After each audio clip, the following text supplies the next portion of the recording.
the door too. Oh, hi. Hi, everybody. So welcome to one thing that I've kind of been doing during this COVID-19 thing is posting these kind of parenting pep talks, and um, it kind of helps me think through some things. So I'm just going to keep doing them. And I wanted to talk today about something I've been thinking about a lot because parenting at home all the time has brought out some new, different, and exciting challenges with my children. Um, Also, my hair. New, exciting challenges with my hair. Um, so, one thing that I think about all the time are these books. As in my role as a martial arts instructor, a lot of times parents have said to me, and I always feel flattered and appreciate this, that they feel like me and my husband are just endlessly patient with their kids. And I appreciate that. But I do think that some of what they call patience, I would call like skills that we've worked on developing in terms of communication, knowing when to push, when to not push, and that kind of thing. Also, it's way easier to be patient with other people's kids, to be totally honest, because um, I've spent almost 4 weeks at home with my kids, and we're not always as patient with our own children as we are with other people's. But if you are in this boat, so one of my very, very favorite parenting books is How to Talk So Kids Can Listen and How to Listen So Kids Can Talk by Adele Faber and Elaine Maslish. These are really good books. They also have a follow up called How to Talk So Kids Can Learn, which is another really good one. And this one, which is called Siblings Without Rivalry. Don't we all want that? They have some just really great ideas. The subtitle is How to Help Your Children Live Together So You Can Live Too. And since we're all living together a lot, I just find myself thinking about these ideas all the time. Um, the idea that I've been thinking about and just kind of I wanted to review this myself today because this week has just been a lot. It's not like new and different to be at home all the time anymore. And my girls have just been pressing each other's buttons, getting on each other's nerves, and like I'm not as patient. I don't have my reserves as much because it's like I don't know how long this is gonna last. We're having to do like I'm a taekwondo instructor, not a preschool teacher, and it's just some of these things are really different skill sets. Um, so anyway, siblings without rivalry. Siblings without rivalry. I put the book in front of my mouth so I'm sure you could hear me. So I want to read to you from chapter. I think this is 5. This chapter is called Siblings in Roles. Um, and this is something about like what our kids fight over, but it's also like what we say about their fighting. Um, a really nice illustration of this is no, I lost my page. Um, so like what a role is like when you label your kids. So one of the things that they write about really eloquently in this book is freeing your children from roles. So like positive roles or negative roles. Oh, you're such a baby, or oh, you're so sick, or you're the pretty kid and you're the smart kid. A lot of times we'll label our kids, or you're athletic, or you're musical, or things like that sound really, really good, and we mean them as compliments, but they can be constraining to our kids because um, while they may be gifted in one area, one of the things that's really important in any kind of endeavor that your kids are going to take up in their life is they're going to work harder and be more successful doing something they enjoy. So I wanted to share this story about um, from the book. So I'm just going to read you. This is on page 96 about siblings in roles. So this is about piano lessons and whether or not you should waste your money on something that your kid may not be good at. So our devil's advocate was not impressed by my fine speech. Oh, let's read the fine speech. Um,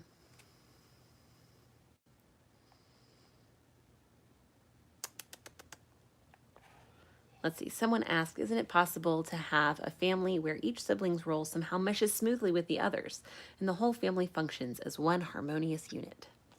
I suppose so, I answered. But we also need to prepare our children for life outside the family.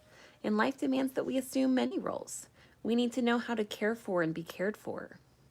We need to know how to be leaders and followers, how to be serious and a little wild, how to live with disorder, and how to create order. Why limit any of our children? Why not encourage all of them to take chances, explore their potential, discover strengths they never dreamed lay within? Our devil's advocate was not impressed by my fine speech. You're talking about some kind of ideal, he said. Let's face it.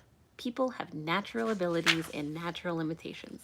My older daughter is a gifted musician. She's 10 and already playing the entire Haydn concerto in D. The younger one has a tin ear, so we've steered her toward gymnastics. I'm sure none of you have ever done anything like this. He could not have chosen a worse example to make his point with me. His words triggered a memory of a part of my childhood that I hadn't thought about in years. The experience was back with me now, fresh and raw as ever. I told him the whole story from the very beginning about the new mahogany piano that my parents proudly bought for the children, about watching my big sister play and longing for the day when I would be old enough to take lessons, about my first year of actual lessons with a teacher who was constantly telling me I was his worst pupil, and how, despite his criticisms and my ineptitude, I happily played a few simple pieces for hours on end. And finally, about the big consultation between my parents about as to whether or not it paid to continue my lessons. I knew the verdict before it came. My sister was the musician. Maybe they could find something else for me. I accepted their decision without protest. They were right. Hard as I tried, I seemed to learn slowly and with great difficulty. But the loss of the music was a terrible loss for me. Only as the months went by did I realize how much I missed it. I couldn't bear to listen to my sister play. Every note hurt. Furtively, when no one was around, I would take out my old books and try to teach myself. I even made some progress. But in the end, the task overwhelmed me, and I gave up. Music was not to be for me. The man stared at me. It was as if he were about to say something. Oh, he looked as if he were about to say something when a woman spoke in a tremulous voice. My parents gave me piano lessons when I was 8. My little sister used to watch me practice, and when I finished, she would just sit down at the piano and try to copy me. Then one day she went to the piano and without a single lesson played the piece I had been struggling to learn for over a month. After that, I stopped practicing. I told my mother I didn't want lessons anymore. And your mother let you stop? I asked. She nodded. I wonder, how would it have been if instead of accepting your decision, your mother had said, I see no reason to quit.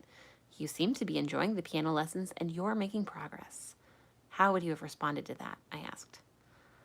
I probably would have said, but you're wasting your money. Ruth plays better. She knows my whole piece already. I continued speaking as her mother. Honey, I can see how that would be discouraging, but Ruth's playing has nothing to do with you. Whether someone learns a piece quickly or slowly isn't important. What's important is the meaning you bring to the music that no one else will. What's important is the pleasure you get from playing. I wouldn't ever want you to deprive yourself of that. She held back tears. Oh, that would have meant everything to me. I know, I said. Oh boy, did I know. There are a lot of little boys and girls out there who are being cheated of their rightful opportunities because of a sibling's prowess. I addressed the whole group. It's true, there are children who do have great natural gifts, and those gifts should certainly be recognized and encouraged, but not at the expense of the other siblings. When one child stakes out his or her area of special competence, let's be on guard about excluding the others from that area. And let's make sure that the others don't exclude themselves. Let's be wary of statements like, he's the musician in the family, she's the scholar, he's the athlete, she's the artist. No child should be allowed to corner the market on any area of human endeavor. We want to make it clear to each of our children that the joys of scholarship, dance, drama, poetry, sport are for everyone, and not reserved for those who have special aptitude. So anyway, she goes on to talk about all kinds of roles, positive roles, negative roles. I don't want to read the whole thing, but I really recommend this book, Siblings Without Rivalry. And so, I'm sorry, I got all distracted by the family going on at my hiding. So one of the things I just think about when I think about the roles and the labels that I'm putting on my kid, especially in terms of like when they're fighting, oh, you're being mean to your little sister, oh, you're helpless, oh, you're the artist, or one of my daughters is really interested in space right now, like outer space. And that's so great. And you really want to nurture those interests and but try not to do that in a comparative way, not to say, oh, well, Naomi's into space, so Bethany has to be into, I don't know, rocks. Or if somebody isn't very good at something, that doesn't necessarily mean that they shouldn't do it. Because if they're enjoying it, that's often enough for them. And that's just something I want to encourage us all to think about here. Another thing that we can get into unconsciously that they talk about a little bit in the book is being careful about labeling your kids as, oh, my child's obstinate, or one that I've fallen into a little bit is, oh, my daughter's anxious.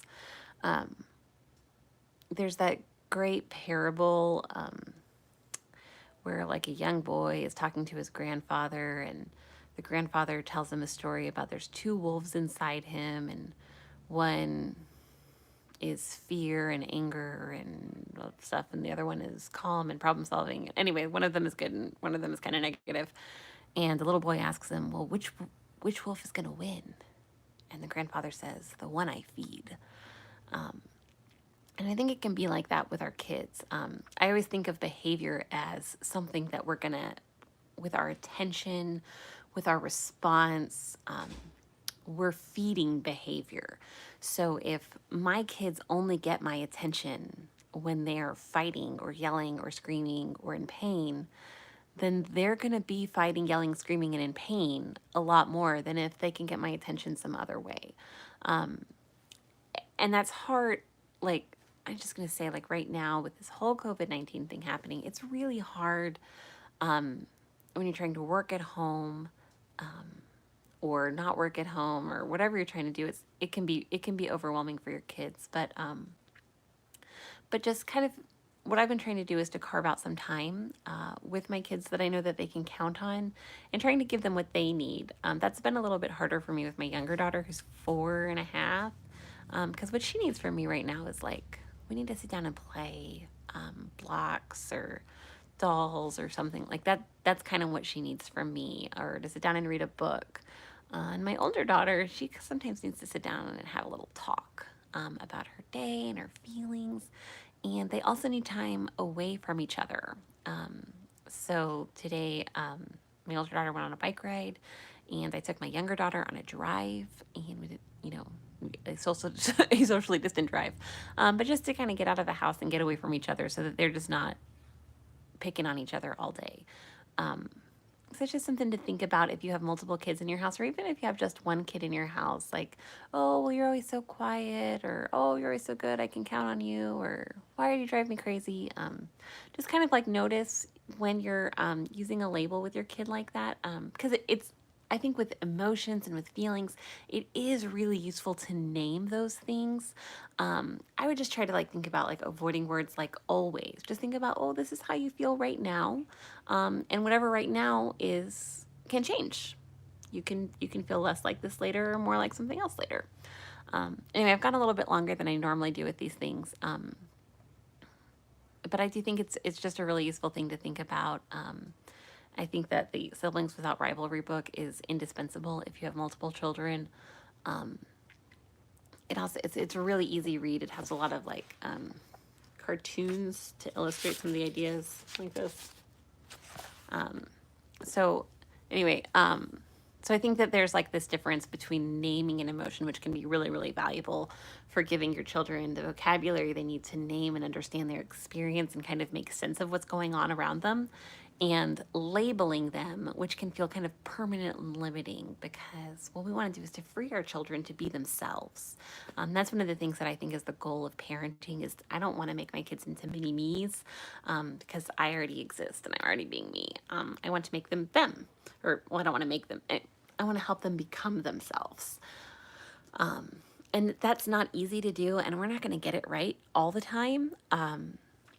But we can work on our own skills, just in terms of, sometimes we think of ourselves, oh, like the bad mom language. Let's not do that. Okay, we can just like that's another label that you don't need and I don't need. We don't need to be a perfect mom. We don't need to be a great mom. We don't need to be a bad mom. We're just doing life with our kids, and freeing ourselves from those labels can also free our kids from those labels because, if we're evaluating our competency, skill, or quality as a parent or a human being based on their behavior, that's not really something that's fair to ask of our kids either. So, anyway, I have a lot of thoughts on this, as you can see, because we're just going on and on. But I think that you're doing a great job. And we're all going to have our good moments and our bad moments. And when we make mistakes, we can apologize. And when we need space, we can take that space. You can always lock yourself into a room and talk to strangers on YouTube. You can do that. I know because I'm doing it right now. So anyway, I hope you guys are having a good day. I hope that you're doing your part to keep your communities healthy by staying home. When you do go out, make sure you cover your face, wash your hands, be kind to the people around you, because I know that we're all fighting a great battle here. So you guys take care, and I will probably be back in here next Friday for another one of these. All right, bye. Move my finger.